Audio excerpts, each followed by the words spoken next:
Boa noite, igreja. Eu os cumprimento com a paz do Senhor Jesus Cristo. E eu quero, em nome de Jesus, desejar que essa palavra encontre você em paz, encontre a sua família em paz, em tempos de prosperidade, e que seja um tempo de bênção de Deus sobre a sua vida, quando essa palavra chegar até o seu coração, até o seu lar, até a sua família. Eu quero ler o Salmos 37, o verso 8, que diz assim: Deixa a ira e abandona o furor, não te indignes de forma alguma para fazer o mal. A questão da ira na vida do ser humano, ela é muito relevante. Esse é um assunto que nós precisamos na igreja falar dele em todo o tempo. E apesar que nós estamos lendo um texto do Antigo Testamento, provavelmente escrito em hebraico, mas eu quero falar da palavra ira, o significado dela no grego. Então, o significado da palavra ira no grego é thumos, que significa agitado e fervento. Então, o que nós precisamos entender é que a ira é uma obra da carne, ou seja, é uma obra do antigo homem, da velha mulher, algo que nos acompanha desde o tempo em que nós não conhecíamos o Senhor. Quando Paulo escreve aos Gálatas, capítulo 5, versículo 20, Paulo vai afirmar isso, que a ira é uma obra da carne. Nós olhamos também para o ministério de Moisés. Moisés, a Bíblia vai dizer que ele era um homem irado, Ele matou um egípcio, escondeu esse egípcio debaixo da areia. Enfim, esse dia em que Moisés ficou muito irado, atrasou a sua liderança, atrasou o projeto de Deus para o povo de Deus em 40 anos. Por quê? Porque Tiago, ele diz em Tiago 1,20 que na ira do homem não opera a justiça de Deus. Então, o que a Bíblia está dizendo é que nos momentos de ira, quando nós agimos, quando nós falamos, não opera a justiça de Deus. Por isso que nós temos que ter o controle sobre a ira, por isso que nós precisamos andar no Espírito para não sermos homens, mulheres, jovens, crianças, irados, porque isso não vai nos levar a lugar nenhum. Então, quero nessa noite rapidamente falar de algumas consequências que a ira traz para a vida de uma pessoa. A primeira consequência é que ela destrói a vida daquele e daquela que é irado. O livro de Jó, capítulo 5, no verso 2, diz: Porque a ira destrói o louco. Quando nós olhamos o mundo à nossa volta, as reportagens, nós vemos aquelas brigas no trânsito, as pessoas se agredindo. Quantos casos que nós sabemos de pessoas que mataram porque estavam irados? Quantas pessoas fizeram coisas horríveis no momento de ira? Então, no momento de ira, nós somos tentados a dizer e fazer coisas que muitas vezes nós não temos depois como consertar. Você fica irado, a pessoa fica irado, comete um homicídio. Como que vai consertar isso? Complicado, Deus perdoa, talvez a família lá da pessoa que foi morta perdoa, mas é algo complicado, não tem como consertar, Só o sangue de Cristo mesmo sobre uma situação dessa. Então, nós precisamos abandonar a ira, como o texto está dizendo: abandone o furor, abandone a ira, porque a ira não faz bem para ninguém, nem para aquele que não conhece a Jesus e nem para nós que somos cristãos, conhecemos a Cristo e andamos com Ele. Uma segunda consequência da ira na vida de uma pessoa é que ela entristece o Espírito Santo. Efésios capítulo 4, versículo 30 e 31 diz assim: E não entristeçais o Espírito Santo de Deus, no qual estáis selados para o dia da redenção. E o texto continua: E toda amargura e ira e cólera e gritaria e toda malícia sejam tiradas dentre vós. Ou seja, a ira, sabe aquela casa onde as pessoas são iradas, a família briga, aqueles locais onde tem pessoas iradas? O que o texto está dizendo? Essas coisas entristecem o Espírito Santo, no qual nós estamos selados para o dia da redenção, ou seja, para a segunda volta de Cristo. Então, o Espírito Santo, ele é sensível. E quando nós cometemos pecados, e principalmente pecados pela ira, com certeza o Espírito Santo, ele entristece.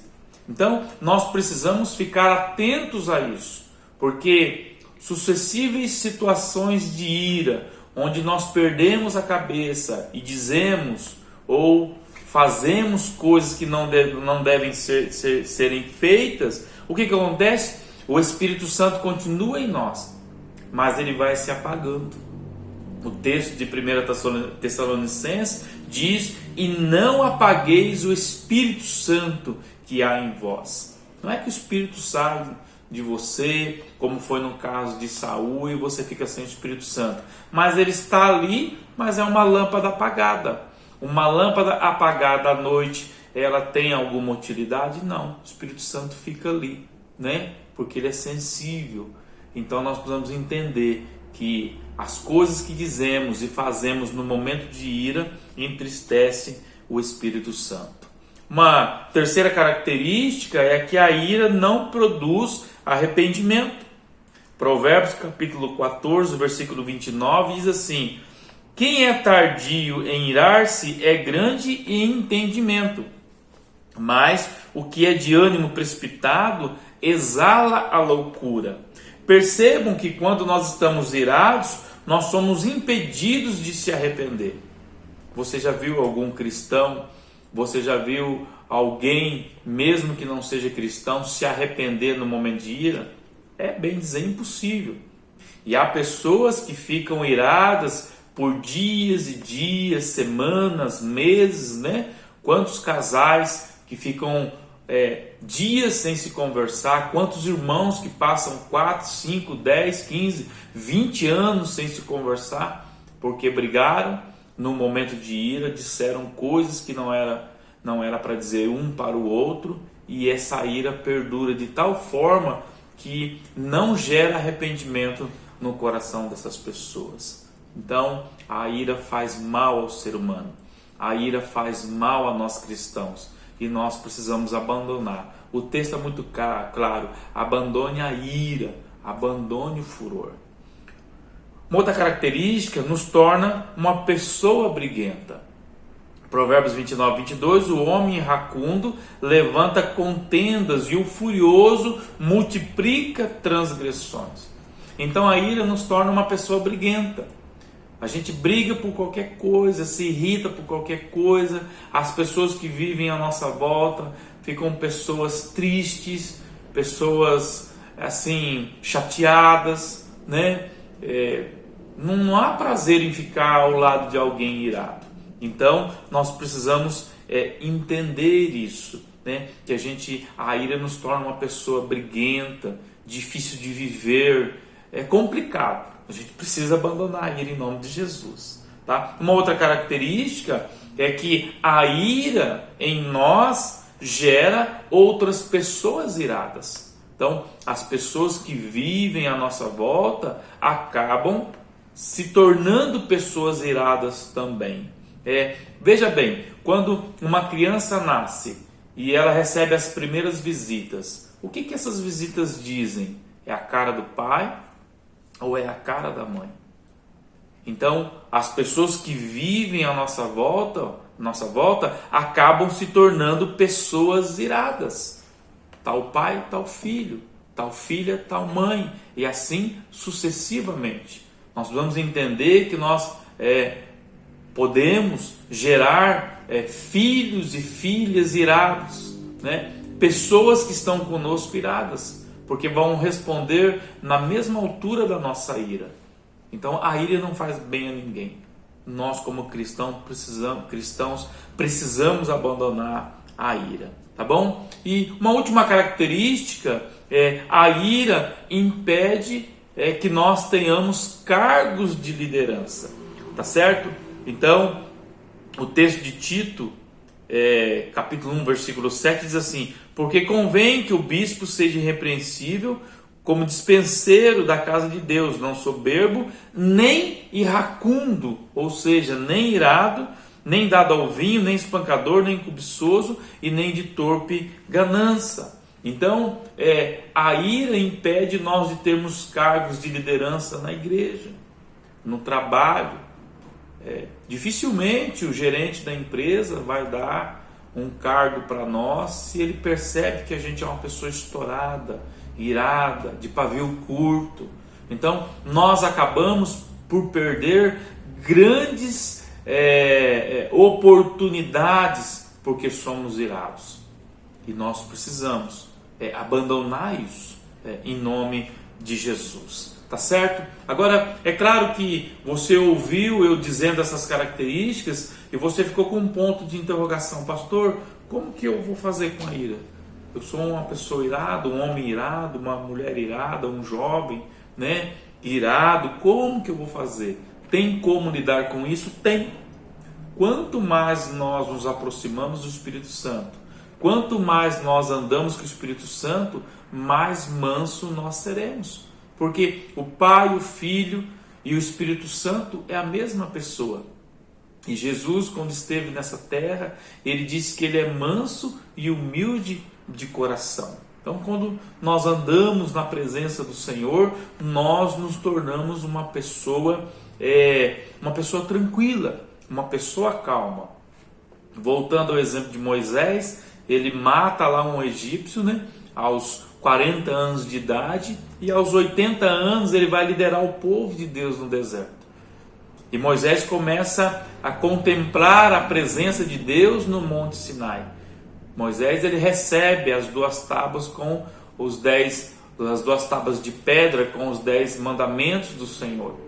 E o texto de Números 12:3 vai dizer que Moisés era um homem muito manso, mais do que todos os homens que havia sobre a terra. Ou seja, quando Moisés começou a andar na presença de Deus, ele abandonou a ira. E o texto está dizendo, Números capítulo 12, versículo 3, está dizendo que Moisés se tornou o homem mais manso da terra. Se você tem problema com a ira, então ande na presença de Deus. Busque intimidade com Deus. Ore a Deus. Caminhe com o Espírito Santo, fala com o Espírito Santo que você não quer ser essa pessoa irada. E Deus, quanto mais você andar na presença de Deus, mais você vai herdando as características do Pai, E o Pai, ele é manso. A Bíblia diz que ele é manso. A Bíblia diz que a misericórdia do Senhor se renova a toda manhã. Então, assim, o Senhor ele é tardio em irar. A Bíblia diz isso.